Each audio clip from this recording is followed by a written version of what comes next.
Hello, lovely people. Today is a part 2 of the imposter syndrome video. After making that video, I was inundated with comments, conversations with people who came up to me and said, I've got that video spoke to me. These people were all ages and stages.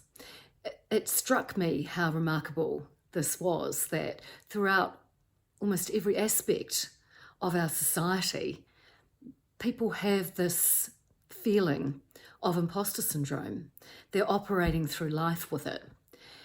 And so the question begs to be asked, how do we overcome this? Why are so many of us afflicted with imposter syndrome? And what are some ways that we can recognize it, overcome it, and move forward free and empowered? One of the most fundamental aspects of imposter syndrome is that it's about a disconnect between you and yourself, your inner self, your higher self, that soul-filled aspect that is you. And within us, we have our ego, which we need, which is our survival mechanism, aside from anything else. And your ego is connected with your mind. And then we have our soul, and that's the real essence of who we are, our authentic self. And your soul is hardwired to your heart. And so one of the really important tactics, strategies that you can take to overcome imposter syndrome is by really connecting in with your heart and using that to guide you. How do you do that? One of the most simple ways is by following your happiness. Fight for your happiness, whatever that means to you.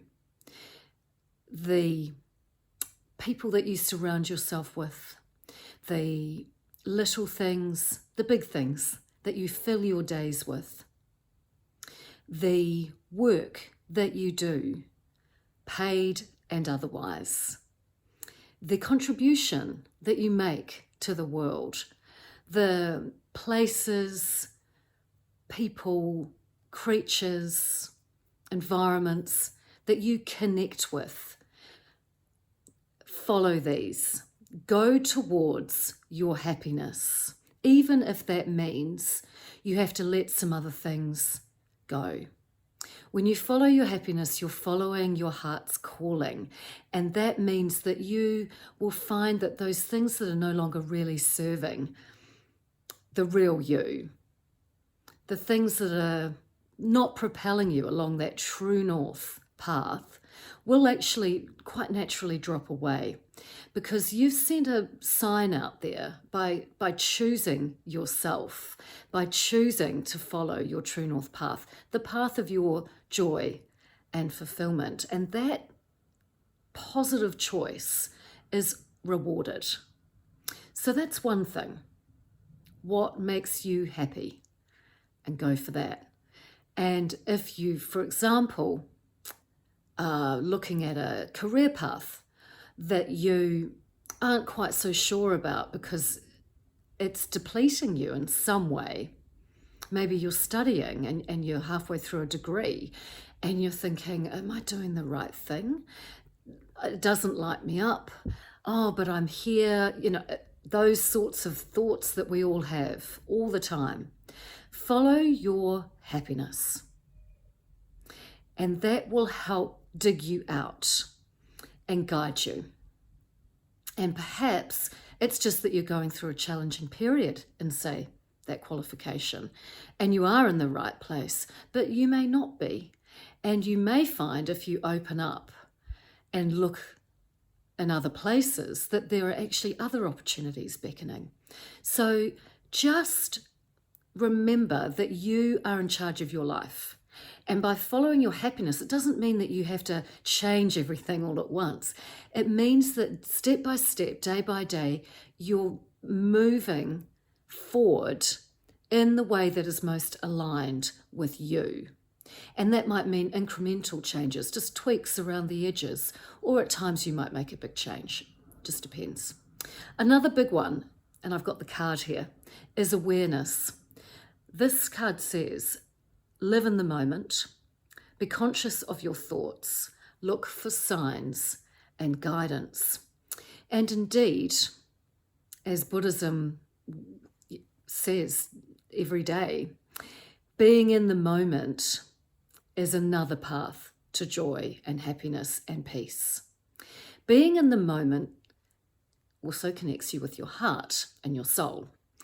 It quietens your monkey mind, because our monkey mind will race ahead or it will linger in the past.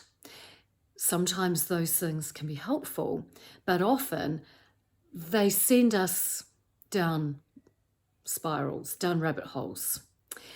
And so one of the really quick and fundamental tactics, if you are recognizing imposter syndrome as sort of popping up in your life at any given point, is to slow down, take a breath, feel into yourself, and recognize that you just are going to be still, that you've been racing either ahead or thinking back or all of the above, and that it might be time just to stop and be still, be grateful for where you are right here, right now. And that will bring a sense of peace that also tells your central nervous system, I've got this, I'm okay, I am safe and secure, I've got it. And that for someone with imposter syndrome is incredibly important, because of course the characteristic of imposter syndrome is that we are constantly saying, have I really got this? Have I? Looking back, comparing with other people, doing all those mind games with ourselves where we torture ourselves sometimes. Looking at all the options and going, am I doing the right thing? How do I know I'm doing the right thing? Am I going to be good enough? All of those things are often triggered by looking back or looking forward and comparing yourself to others, which is another trap to avoid. And if you catch yourself doing it, remember that comparison is the thief of joy. So be in the moment, be aware of all that you are, be aware of how you're feeling. Are you inspired? Say you're having an imposter syndrome moment with your work or your study. Be aware of how you feel about it. Be aware of how capable you really are.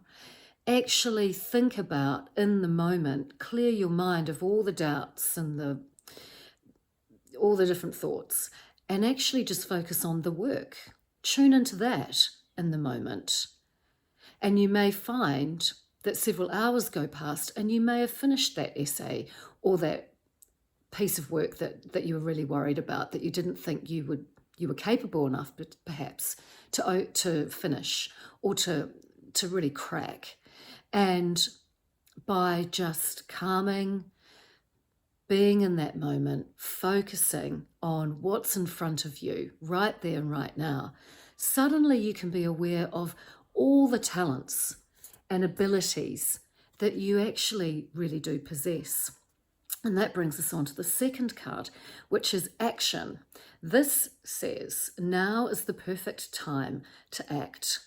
Take inspired action towards your dreams. Move forward with confidence. Now, one of the things that comes to mind when I look at this is that we are born perfect, whole, and complete. It doesn't matter how old you are. You may be 15, you may be 55, you may be 75. No matter what your age and experience, we are all born with talents. We are all born with gifts, with interests, with passions. Again, those things that make you happy, that light you up. And that's why they are the things. They are what you are designed to be here to do. And that's why following your happiness and your inspiration is so important, because you actually have everything that you need within you. You were born that way. Your inner blueprint remembers, it knows. It's why sometimes you just take to something like a duck to water when that is something that is on your path to be doing. And that is another really, really important way to overcome imposter syndrome, is instead of thinking through, can I do this?